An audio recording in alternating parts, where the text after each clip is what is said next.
I felt sorry for Brian that he crash landed in a forest, and it was all because his mother, who decided to divorce because she liked another man and hid it from everybody else. By these actions, I think Brian's mother isn't a well-educated person, so I feel sorry for Brian and his father, who didn't know why Brian's mother decided to divorce. We'll go this way. I first read this book when I was a young kid, but I thought it was sort of weird for Brian's mother to give his son a hatchet, even though it could be dangerous for him. And as Toyon said, I thought Brian's mother was sort of crazy to give her son a hatchet because it could be dangerous. When I read this book, I kept thinking about the island of blue dolphins. This also contained Piranha's story, who was left alone on the island with a dog of her own and wild animals. I felt really sorry for her and I almost cried about the thinking, what if I were left alone in the island? She was alone for 18 years. Anyway, when I read the half of the book, I was feeling worried because of Brian and can't wait to turn the next page. In my mind, I was thinking, what if Brian gets to stay on the earth forever? What if it doesn't get rescued? And I was very angry about Brian's parents. They divorced and let Brian have all the pain of the divorce. And if I can bring one thing to the island, I'll bring a knife. I think the author wrote the story because of his aloneness.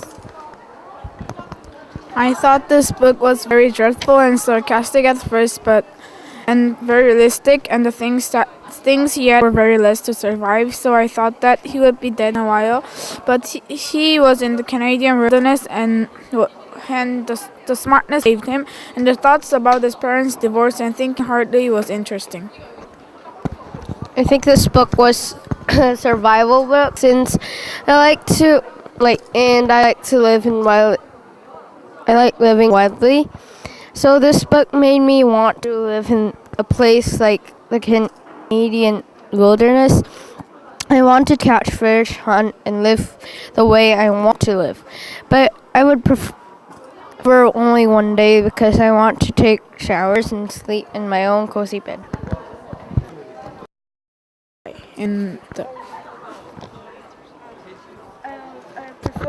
I prefer to survive because I want to live. I would prefer to die because I don't know how to make fire and stuff, so I would rather die than No. If you want to put another thing beside hatchet, what do you want to put? I would put flint and steel because it can make fire easily, and it is very hard, so we can use that weapons too. What would you put? Flint and steel. I don't know what it is.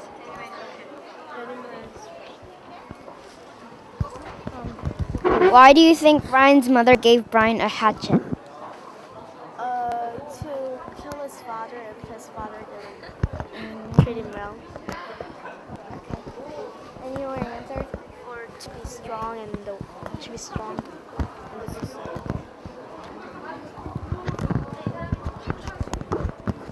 My second. Farther.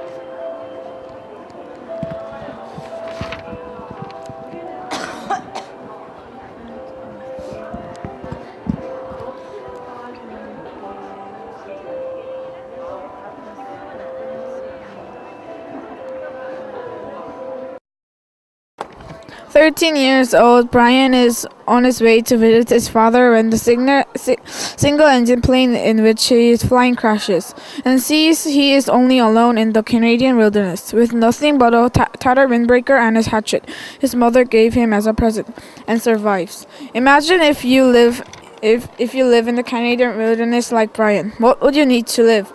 If you have a hatchet, and what would you have? I would have flint and steel because of these reasons. The first reason is flint and steel can make fire, which can help live warm and cooks easily, which is more healthy and tasty. Secondly, hatchet can cut wood to use as weapons, which can use to catch fish, meat, which have good nutrition that can live more longer. Thirdly, flint and steel can be used as signal guns by using sunlight and to make fire, or to the plane to make signals. And in conclusion, this was the reasons why I would use flint and steel and hatchet to survive in the Canadian wilderness.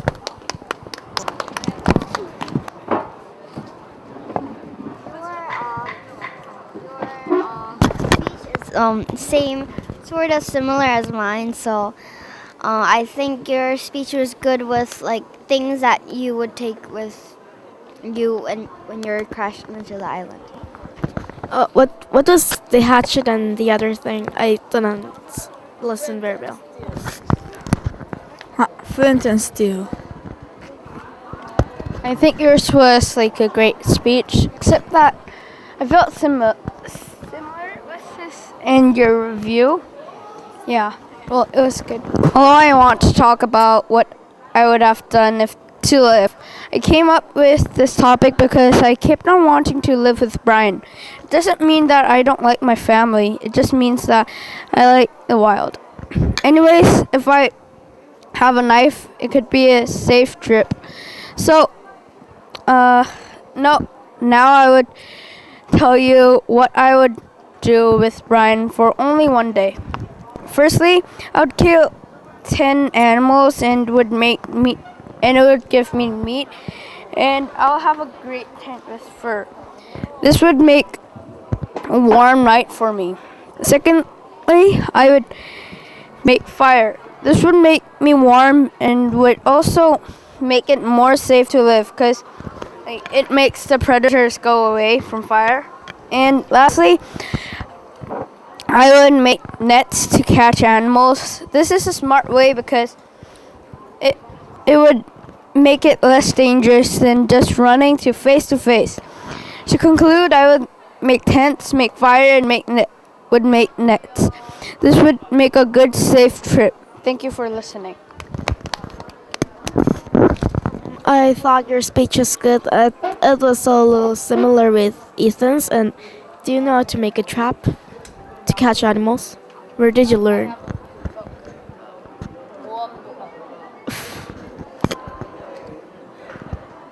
Wouldn't you get hurt if you catch like animals for meat? I said I'll catch them by nets.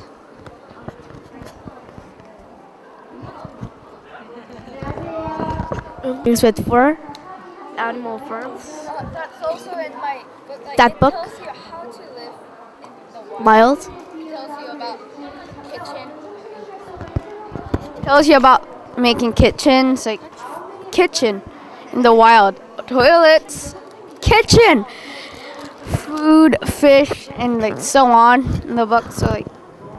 Today I want to tell you an amazing fact about a girl named Karana. Have you ever read the book The Island of Blue Dolphins? First I'll tell you a brief story about the book. There was once a girl named Karana who lived in the island with blue dolphins and other wild animals. Their tribe was happy. There were always plenty of water, food, and meat. One day some English soldiers came to the island and asked if they can hunt for beavers. Soon a fight began and a war began. Their new chief Kimki all led his tribe to a new island. Karana and his brother Nemo who were at the hill was left behind. Soon his brother died because of the wild dogs. Karana, who was left alone, made herself survival gadgets. She was alone for 18 years. In England, there is a museum with Karana's gadgets and weapons during the 18 years. Imagine how lonely she had been though over the 18 years. She is now dead and is buried with through things like spears and knives and candles and fish bones. And what she said is living alone makes me insane inside and makes depressed. And the most important thing is do not lose hope. Thank you for listening. This book is about a boy named Brian Robeson. He was on a small airplane with just him and the pilot to go to his father. Brian was on the co-pilot seat. Then the pilot had a heart attack and died. And a few minutes later, Brian crashed in a small island, and he only had few monies and a hatchet that his mother gave him. He tries to find ways to survive in that island, but he doesn't have anything to eat. He only has a hatchet for him to survive because money doesn't matter to him anymore since the small island crashed into was only the woods. So if I was Brian and if I knew the plane would crash, I would bring more things for me to survive than just one hatchet. For example, I would bring a lighter with me. A lighter is a thing that man brings with them for smoking. If Brian did bring a lighter with him, he wouldn't have to try hard to make fire and waste times. And I sort of felt bad for Brian to be stranded in a small island with nobody there, even though he didn't do anything wrong that much. Thank you for listening to my speech. The mother didn't know that the pilot would have a heart attack and he would fall down. So how can she give a lighter to her?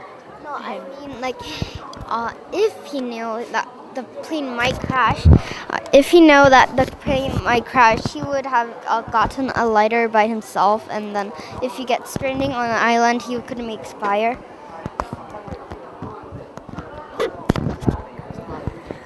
I thought you had very good opinions, like what you would bring or what would you the mainstream of the story. I thought your speech was good, and you said the lighter is a thing that man carries to smokes, but women smokes too. Yeah, I know. 13-year-old Brian landed in the Canadian wilderness because his mother divorced and Brian was on his plane to Brian's father's house, but the plane crash landed. Fortunately, Brian survived, but if I was Brian, I would first make a fire and then find berries or other equipments from the plane crash. And in another case, I would first swim down to the plane which had crashed and sunk into the lake. Find the food and other emergency equipments. Then I could tell the searchers more faster that I have crash landed in the Canadian wilderness. After that, I wouldn't have to suffer or make my parents worry. I wanted to tell him, but since it is a book, I couldn't tell. Or the best way is to do CPR to the pilot. I once did CPR at a booth because my mother pushed me to do it. I didn't want to, but my mother said it would help me after I've grown up, so I had to do CPR, and I think this would help Brian to save the pilot and not to crash to the Canadian wilderness. Thank you for listening. Like talking about CPR and how did you learn it? Do you have save a person by CPR? Some kind of mannequins, like my brother did so hard that it made lots of sounds. Like when you push it, they sound like. I know. Yeah. Oh, it sounds like Robert. Yeah. Yeah, my brother did. My mom said, "Ouch." I thought that your speech would be really short and don't have any main context. Yours had main context and also it wasn't that short, so yeah. Any more comments? Paper, rock, scissors, paper. Paper. Rock. I'm done. Rock, scissors, paper. Rock, scissors, paper. Rock, scissors, paper. First, second, last. First, second. Third. You should do the discussion too. I'm gonna. So like, firstly, if you're, this is an example. If your parents have like divorced because like you didn't get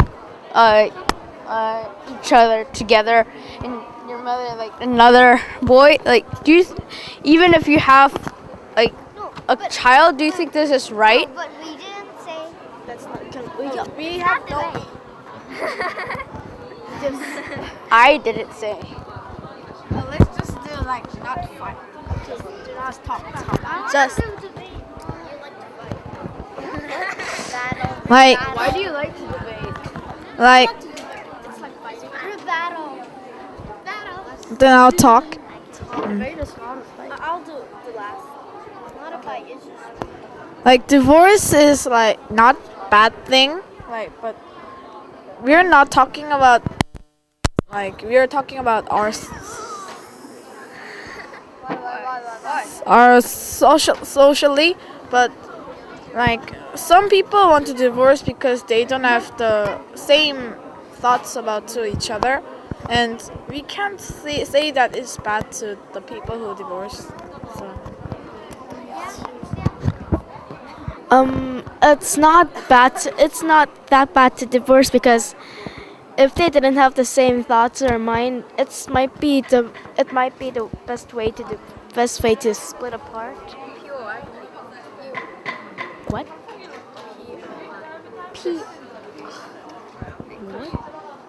I didn't finish. Pattern of organization. POO. What are you thinking about? Pattern. Oh, I thought you were like two of the. And even though they divorce, they all take care of their child, so that might be that bad. Children. They get her, but. They get her. No, but isn't like this enough? Okay. They got her. They might get her, but it might be the best way to divorce because they didn't have the same thoughts. Okay, I'll not fight. Sorry. No, okay. I think it's good to divorce. No, I'm not saying it's very good, but I think it's not good, but it's it's not bad to divorce because that Brian's mother could be married Brian's father, but she could get in love with another man, but it's not her fault that she got in love with somebody. So I think she is not that mean, and she couldn't even. It's not like she didn't even think of her child feelings. It's her own life, and she wants to do something on her own. So I think divorce is not that bad. Why?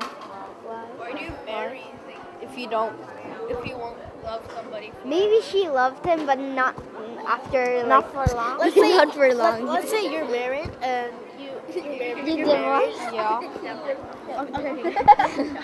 Let's say you're married. And you have a child. And one day you saw beautiful. I would never then I would have rather not. No, but marry. you're young now, so you wouldn't know when you grow up. You're very handsome, but you What do you like your parents? You can't control it because you love somebody that you can't control the. But in the marriage, the person says, "Would you promise to love eternally?" And then you'll say, "Yeah," and the next you say, "No, I like her." Do you think that's fair? Let's say you're married and you have a wife and you have a child and you. Never mind. You see a really beautiful girl and you want to marry her, and she's single. You often have a fight with your wife. Can I talk? Yeah. I think both divorce is good or sometimes bad. First, sometimes people don't have the same thoughts about something, so they have different feelings about some discussions, and sometimes it's bad because when, like in this book, Ryan is a child of both parents, and if they divorce, the child is feeling very lonely, and that his father and mother had divorced, he wouldn't feel really settled on some place. I changed my mind. Like I think it's neutral. Like it's good and it's also bad. It's like sometimes it's good and sometimes it's bad because like you wouldn't want to like make your life so angry at each other. So our conclusion is that divorce is not good but not bad. Yeah, it's not good and not bad. Not good and not bad. Sometimes. And that's discussion. so we don't have to write. Yeah, we don't have to. Yay! Oh.